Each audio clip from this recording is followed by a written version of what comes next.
Hey guys, this is Noor. Today's recipe is on how to make Harraa Osbao, which is a very traditional dish from the Syrian cuisine, more specifically Damascus. The name Harraa Osbao literally translates to burnt finger. There are so many stories behind this name, one of which is this man who was so eager to try it while his wife was cooking it, so he digs in with his own finger and he burns it. Hence the name, burnt finger.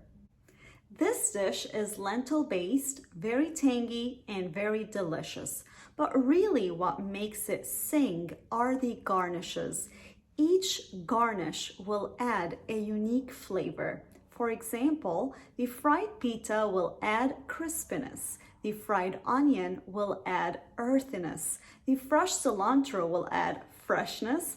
And the pomegranate arils will add a pop of sweetness. So before any further ado, let's learn together how to make Harraa Osbao.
guys so much for watching my video. I hope you guys enjoyed it. If you like my video, please give it a thumbs up. And if you're not a subscriber, do not forget to hit that subscribe button to stay tuned to more videos. All ingredients are written in the description box below. See you guys in the next video. Bye bye.